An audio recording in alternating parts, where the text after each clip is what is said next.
Alphonse Daudet. Lettre de mon moulin. La chèvre de Monsieur Seguin. À Monsieur Pierre Gringoire, poète lyrique à Paris. Tu seras bien toujours le même, mon pauvre Gringoire. Comment? On t'offre une place de chroniqueur dans un bon journal de Paris, et tu as l'aplomb de refuser? Mais regarde-toi, malheureux garçon. Regarde ce pourpoint troué, ces chausses en déroute, cette face maigre qui crie la faim. Voilà pourtant où t'a conduit la passion des belles rimes. Voilà ce que t'ont valu 10 ans de loyaux services dans les pages du Sire Apollo. Est-ce que tu n'as pas honte à la fin? Fais-toi donc chroniqueur, imbécile, fais-toi chroniqueur. Tu gagneras de beaux écus à la rose, tu auras ton couvert chez Bréban, et tu pourras te montrer les jours de première avec une plume neuve à ta barrette. Non, tu ne veux pas? Tu prétends rester libre à ta guise jusqu'au bout? Eh bien, écoute un peu l'histoire de la chèvre de Monsieur Seguin. Tu verras ce que l'on gagne à vouloir vivre libre. Monsieur Seguin n'avait jamais eu de bonheur avec ses chèvres. Il les perdait toutes de la même façon. Un beau matin, elles cassaient leurs cordes, s'en allaient dans la montagne, et là-haut, le loup les mangeait. Ni les caresses de leur maître, ni la peur du loup, rien ne les retenait. C'étaient, paraît-il, des chèvres indépendantes, voulant à tout prix le grand air et la liberté. Le brave monsieur Seguin, qui ne comprenait rien au caractère de ces bêtes, était concerné. Il disait: « C'est fini, les chèvres s'ennuient chez moi, je n'en garderai pas une. » Cependant, il ne se découragea pas, et après avoir perdu 6 chèvres de la même manière, il en acheta une 7e. Seulement cette fois, il eut soin de la prendre toute jeune pour qu'elle s'habituât mieux à demeurer chez lui.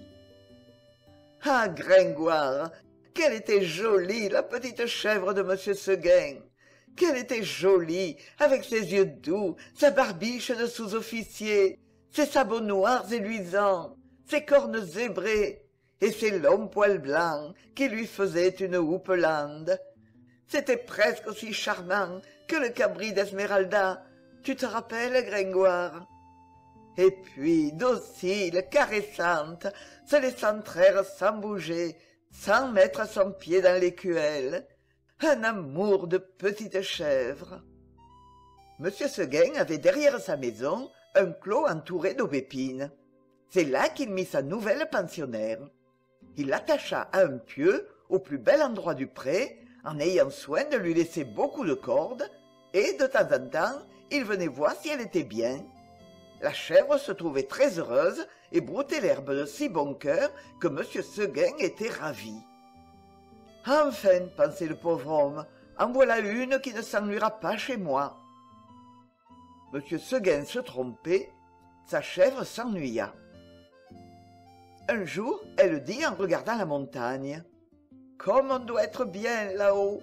Quel plaisir de gambader dans la bruyère, sans cette maudite longe qui vous écorche le cou! C'est bon pour l'âne ou pour le bœuf de brouter dans un clos.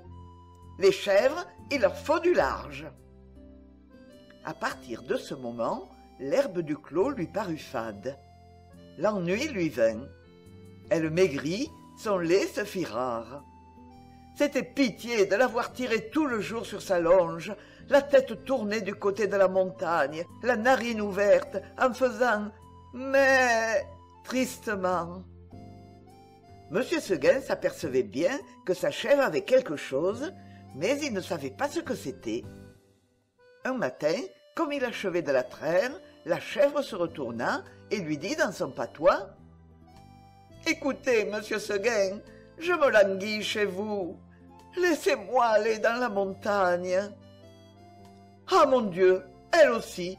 cria monsieur Seguin stupéfait, et du coup, il laissa tomber son écuelle. Puis, s'asseyant dans l'herbe à côté de sa chèvre: « Comment, Blanquette, tu veux me quitter ?» Et Blanquette répondit: « Oui, monsieur Seguin. »« Est-ce que l'herbe te manque ici ?»« Oh non, monsieur Seguin. »« Tu es peut-être attaché de trop court. Veux-tu que j'allonge la corde? Ce n'est pas la peine, monsieur Seguin. Alors, qu'est-ce qu'il te faut? Qu'est-ce que tu veux? Je veux aller dans la montagne, monsieur Seguin. Mais malheureuse, tu ne sais pas qu'il y a le loup dans la montagne? Que feras-tu quand il viendra? Je lui donnerai des coups de corne, monsieur Seguin. Le loup se moque bien de tes cornes. Il m'a mangé des biques autrement encornées que toi. Tu sais bien, la pauvre vieille Renaude qui était ici l'an dernier. Une maîtresse chèvre, forte et méchante comme un bouc. Elle s'est battue avec le loup toute la nuit, puis, le matin, le loup l'a mangée. Pécaïre, pauvre Renaude. Ça ne fait rien, monsieur Seguin. Laissez-moi aller dans la montagne. Bonté divine, dit monsieur Seguin. Mais qu'est-ce qu'on leur fait donc à mes chèvres? Encore une que le loup va me manger. Eh bien non, je te sauverai malgré toi, coquine. Et de peur que tu ne rompes ta corde, je vais t'enfermer dans l'étable et tu y resteras toujours. Là-dessus, M. Seguin emporta sa chèvre dans une étable toute noire dont il ferma la porte à double tour. Malheureusement, il avait oublié la fenêtre, et à peine eut-il le dos tourné que la petite s'en alla. « Tu ris, Gringoire? Parbleu, je crois bien. Tu es du parti des chèvres, toi, contre ce bon M. Seguin. Nous allons voir si tu riras tout à l'heure. » Quand la chèvre blanche arriva dans la montagne, ce fut un ravissement général. Jamais les vieux sapins n'avaient rien vu d'aussi joli.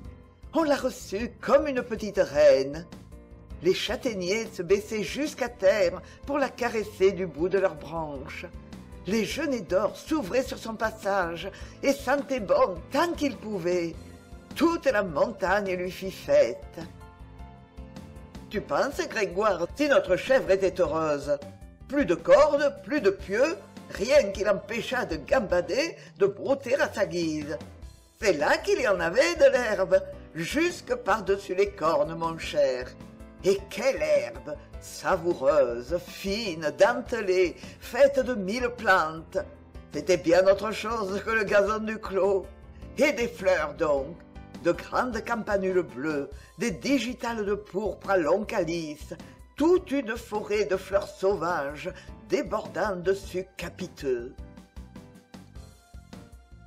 La chèvre blanche, à moitié saoule, se vautrait là-dedans, les jambes en l'air, et roulait le long des talus, pêle-mêle avec des feuilles tombées et les châtaignes.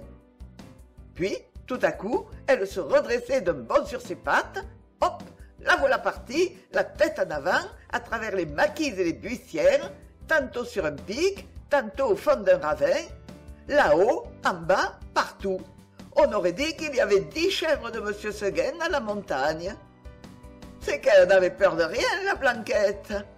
Elle franchissait d'un saut de grands torrents qui l'éclaboussaient au passage de poussière humide et d'écume. Alors, toute ruisselante, elle allait s'étendre sur quelques roches plates et se faisait sécher par le soleil. Une fois, s'avançant au bord d'un plateau, une fleur de cytise aux dents, elle aperçut en bas, tout en bas dans la plaine, la maison de M. Seguin avec le clos derrière. Cela la fit rire aux larmes. « Que c'est petit, dit-elle.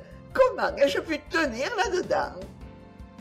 Pauvrette, de se voir si haut perché, elle se croyait au moins aussi grande que le monde. En somme, ce fut une bonne journée pour la chèvre de M. Seguin.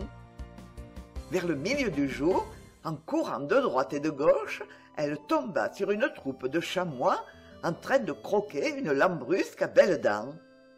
Notre petite coureuse en robe blanche fit sensation. On lui donna la meilleure place à la lambrusque, et tous ces messieurs furent très galants. Il paraît même, ceci doit rester entre nous, Gringoire, qu'un jeune chamois à pelage noir eut la bonne fortune de plaire à Blanquette. Les deux amoureux s'égarèrent parmi le bois 1 heure ou 2, et si tu veux savoir ce qu'ils se dirent, va le demander aux sources bavardes qui courent invisibles dans la mousse. Tout à coup, le vent fraîchit. la montagne devint violette. C'était le soir. « Déjà ?» dit la petite chèvre, et elle s'arrêta fort étonnée. En bas, les champs étaient noyés de brume. Le clos de M. Seguin disparaissait dans le brouillard, et de la maisonnette, on ne voyait plus que le toit avec un peu de fumée.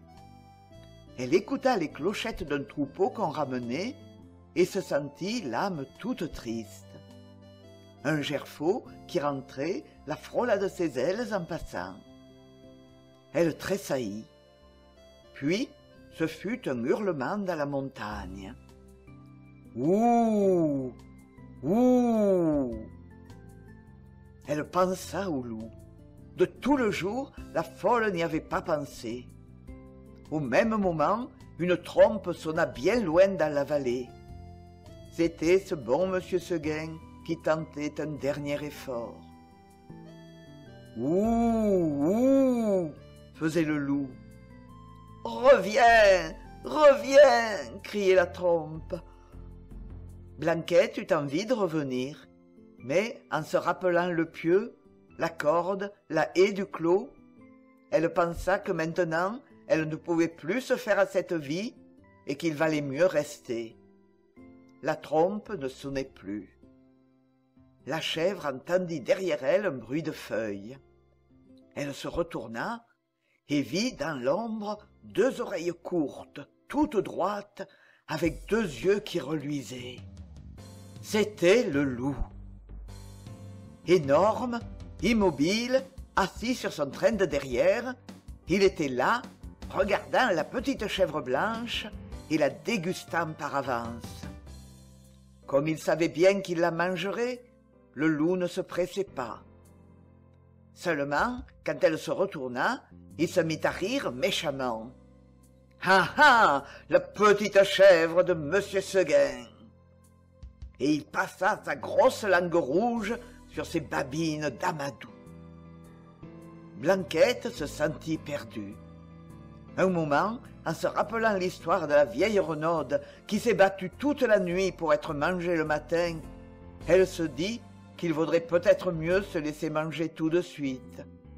Puis, s'étant ravisée, elle tomba en garde, la tête basse et la corde à d'avant, comme une brave chèvre de Monsieur Seguin qu'elle était. Non pas qu'elle eût l'espoir de tuer le loup, les chèvres ne tuent pas le loup, mais seulement pour voir si elle pourrait tenir aussi longtemps que la Renaude. Alors, le monstre s'avança et les petites cornes entrèrent en danse. Ah, la brave chevrette, comme elle y allait de bon cœur! Plus de 10 fois, je ne mens pas, Gringoire, elle força le loup à reculer pour reprendre haleine. Pendant ces trêves d'1 minute, la gourmande cueillait en hâte encore un brin de sa chère herbe. Puis elle retournait au combat, la bouche pleine. Cela dura toute la nuit. De temps en temps, la chèvre de Monsieur Seguin regardait les étoiles danser dans le ciel clair, et elle se disait « Oh, pourvu que je tienne jusqu'à l'aube !» L'une après l'autre, les étoiles s'éteignirent. Blanquette redoubla de coups de corde, le loup de coups de dents. Une lueur pâle parut dans l'horizon. Le chant d'un coq enroué monta d'une métairie. « Enfin !» dit la pauvre bête qui n'attendait plus que le jour pour mourir. Et elle s'allongea par terre, dans sa belle fourrure blanche, toute tachée de sang. Alors, le loup se jeta sur la petite chèvre et la mangea. Adieu, Gringoire. L'histoire que tu as entendue n'est pas un conte de mon invention. Si jamais tu viens en Provence, nos ménagers te parleront souvent de la cabre des moussus Seguin qui s'est bataiguée toute la nuit et mes loulous, et puis, loup matin, loulou la mangea. Tu m'entends bien, Gringoire? Et puis, loup matin, loulou la mangeait.